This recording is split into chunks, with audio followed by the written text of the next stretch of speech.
What is up? Welcome to English with Dane, your self-proclaimed favorite English learning podcast. Today, I wanted to read an article with you. It's an article I read a few days ago and really enjoyed. Not only was it an interesting read, but there were a bunch of words and pronunciation things I thought would be really useful. So we're going to read through this article and get as much as we can from it. The link to the article is in the description of this episode, so go and click on it and read along because that's the whole point. You learn faster if you read while you listen.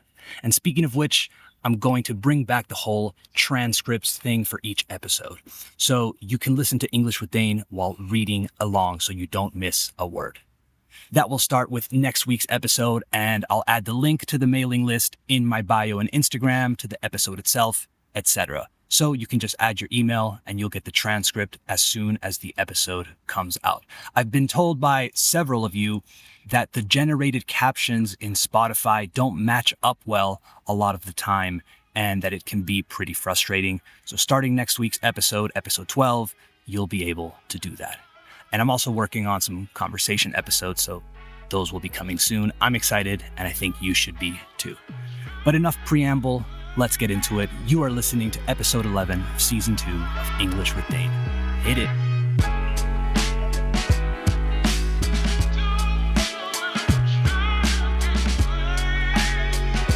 Okay, the article is titled The Sugar Conspiracy and was written by Ian Leslie. I got this from the Guardian website, which has a lot of really great reads and which is free, so ya sabes. I'm not going to read the whole article, but we're going to read a really big chunk, buen cacho, a big chunk. I think the article's too long for the podcast and you would maybe tune out towards the end, but maybe I'm underestimating you, so please let me know. Tell me if you want me to read these full articles when we do the read-along shows. Send me a message, comment on Spotify. I don't care, but let me know. All right, let's do this. The Sugar Conspiracy by Ian Leslie. Robert Lustig is a pediatric endocrinologist at the University of California who specializes in the treatment of childhood obesity. A 90-minute talk he gave in 2009, titled Sugar, the Bitter Truth, has now been viewed more than 6 million times on YouTube. In it, Lustig argues forcefully that fructose, a form of sugar ubiquitous in modern diets, is a poison culpable for America's obesity epidemic. Quick note, in American English we say fructose, while in the UK you'll hear fructose. A year or so before the video was posted, Lustig gave a similar talk to a conference of biochemists in Adelaide, Australia. Afterwards, a scientist in the audience approached him. "Surely," the man said, "you've read Yudkin." Lustig shook his head. John Yudkin, said the scientist, was a British professor of nutrition who had sounded the alarm on sugar back in 1972 in a book called Pure, White, and Deadly. If only a small fraction of what we know about the effects of sugar were to be revealed in relation to any other material used as a food additive, wrote Yudkin, that material would promptly or quickly be banned. The book did well, but Yudkin paid a high price for it. Prominent nutritionists combined with the food industry to destroy his reputation, and his career never recovered. He died in 1995, a disappointed, largely forgotten man. Perhaps the Australian scientist intended a friendly warning. Lustig was certainly putting his academic reputation at risk when he embarked on a high-profile campaign against sugar. But unlike Yudkin, Lustig is backed by a prevailing wind. We read almost every week of new research into deleterious effects, negative effects, of sugar on our bodies. A prevailing wind, by the way, is a dominant force, influence, or trend that shapes culture or a specific moment in time. Retomo. But unlike Yudkin, Lustig is backed by a prevailing wind. We read almost every week of new research into the deleterious effects of sugar on our bodies. In the US, the latest edition of the government's official dietary guidelines includes a cap, un límite, a cap, on sugar consumption. In the UK, the Chancellor George Osborne has announced a new tax on sugary drinks. Sugar has become dietary enemy number 1. Aquí hay un matiz interesante. You heard the word sugary as in sugary drinks. What's interesting is that we don't really use that in other contexts. Si algo es dulce, we say sweet, right? Not sugary. In this case, sugar isn't used to describe, or sugary rather, isn't used to describe the taste, but the quantifiable sugar content, the amount in that drink. So don't go around saying sugary, it's a super specific term. Okay, back to it. So sugar has become dietary enemy number 1. This represents a dramatic shift in priority. For at least the last 3 decades, the dietary arch-villain has been saturated fat.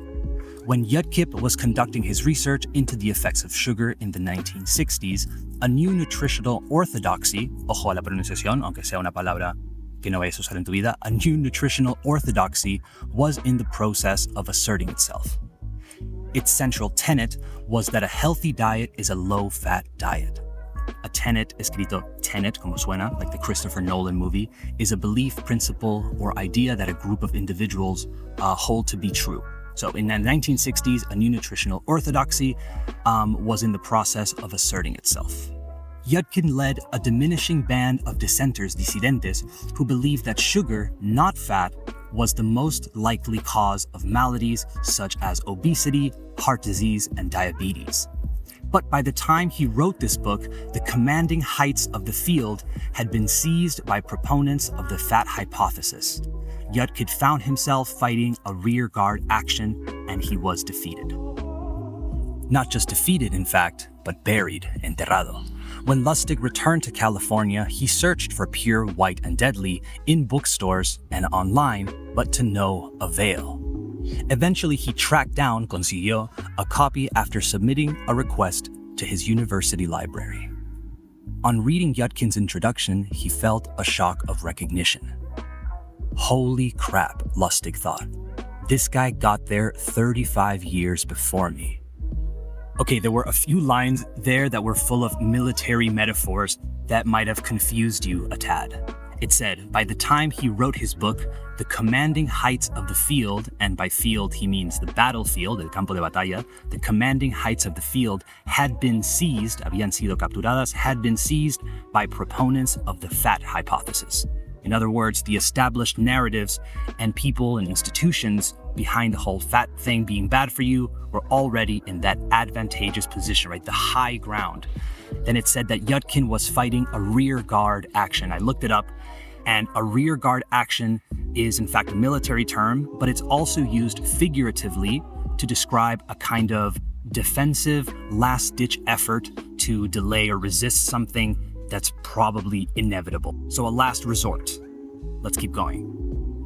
So holy crap, Lustig thought, this guy got there 35 years before me. In 1980, after long consultation with some of America's most senior nutrition scientists, the US government issued its first dietary guidelines. These guidelines shaped the diets of hundreds of millions of people. Doctors based their advice on them, food companies develop products to comply with them. Their influence extends beyond the US as well. In 1983, the UK government issued advice that closely followed the American example. The most prominent recommendation of both governments was to cut back on saturated fats and cholesterol. This was the first time that the public had been advised to eat less of something rather than enough of everything. Consumers dutifully obeyed. Dutifully, so duty, the deber, and then the suffix fully, so con diligencia. They dutifully obeyed. We replaced steak and sausages with pasta and rice, butter with margarine and vegetable oils, eggs with muesli, and milk with low-fat milk or orange juice. But instead of becoming healthier, we grew fatter and sicker. If you look at a graph of post-war obesity rates, it becomes clear that something changed after 1980. In the US, the line rises very gradually until, in the early 1980s, it takes off like an airplane. Just 12% of Americans were obese in 1950, 15% in 1980, 35% by 2000. In the UK, the line is flat for decades until the mid-1980s, at which point it also turns towards the sky. Only 6% of Britons were obese in 1980, and in the next 20 years, that figure more than trebled. In American English, we say tripled, but in the UK, you'll often hear trebled. Today, 2/3 of Britons are either obese or overweight, making this the fattest country in the EU. Type 2 diabetes, closely related to obesity, has risen in tandem in both countries. At best, we can conclude that the official guidelines did not achieve their objective, and at worst, they led to a decades-long health catastrophe. Naturally, then, a search for culprits has ensued. If something ensues, it comes after something. Scientists are conventionally apolitical figures, but these days, nutrition researchers write editorials and books that resemble liberal activist tracts, fizzing or full of righteous denunciations of big sugar and fast food. Nobody could have predicted, it is said, how the food manufacturers would respond to the injunction against fat, selling us low-fat yogurts bulked up, rellenos de, with sugar and cakes infused with liver-corroding trans fats. Nutrition scientists are angry with the press for distorting their findings, politicians for failing to heed them. To heed means to hacer caso, to heed con doble. Politicians for failing to heed the findings, and the rest of us for overeating and under-exercising. In short, everyone, business, media, politicians, consumers, is to blame. Everyone, that is, except scientists. We replace steak and sausages with pasta and rice, butter with margarine, eggs with muesli, but we still grew fatter.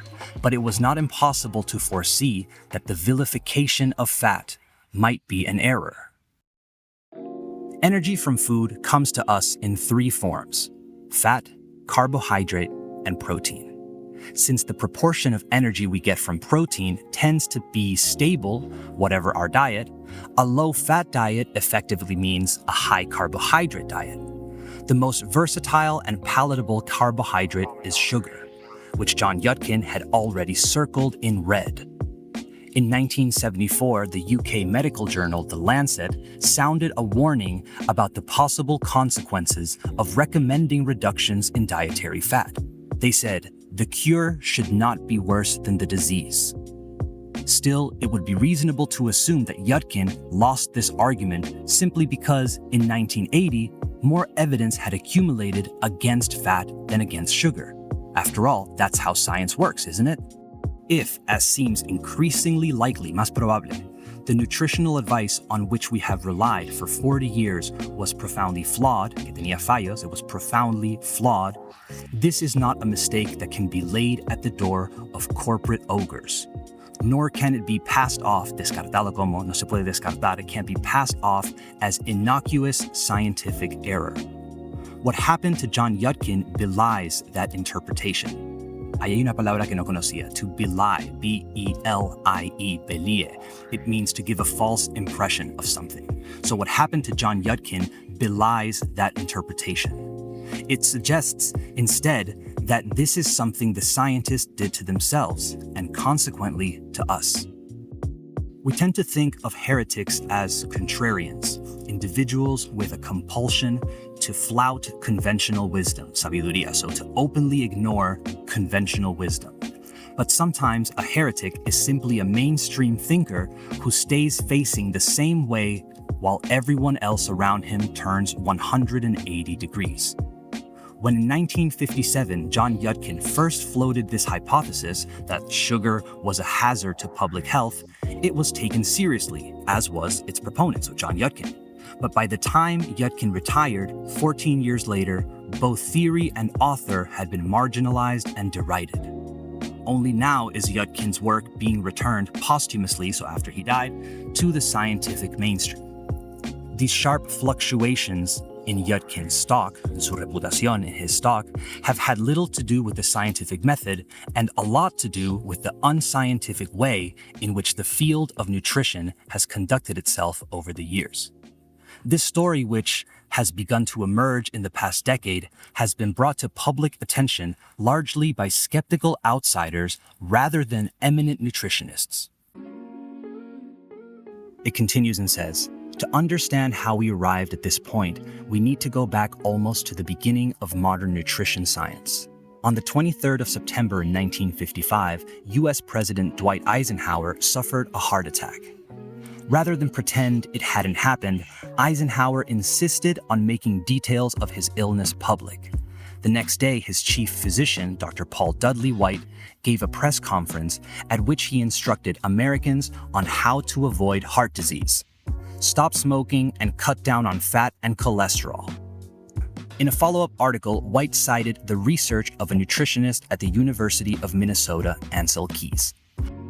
Heart disease, which had been a relative rarity, como que no se veía mucho in the 1920s, was now affecting middle-aged men at a frightening rate, and Americans were casting around for cause and cure. Ansel Keys provided an answer, the quote, diet heart hypothesis. For simplicity's sake, I'm calling it the fat hypothesis. This is the idea, now familiar, that an excess of saturated fats in the diet from red meat, cheese, butter, and eggs raises cholesterol, which congeals on the inside of coronary arteries, causing them to harden and narrow until the flow of the blood is staunch or stopped and the heart seizes up. Ansel Keys was brilliant, charismatic, and combative. Combative at combat, so como que metía mucha caña.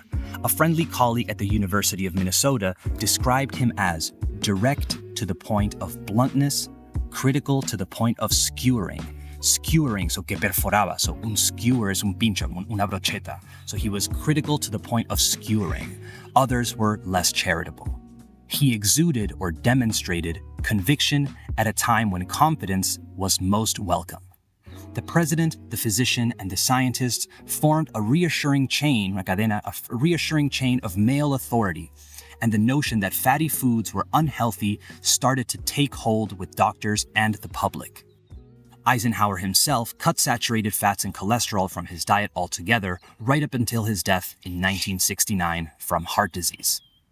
Many scientists, especially British ones, remained skeptical. The most prominent doubter was John Yudkin, then the UK's leading nutritionist.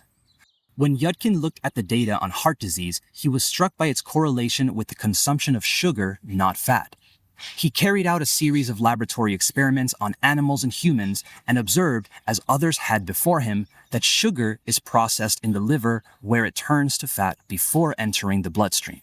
He noted too that while humans have always been carnivorous, carbohydrates only became a major component of their diet 10,000 years ago, with the advent of mass agriculture.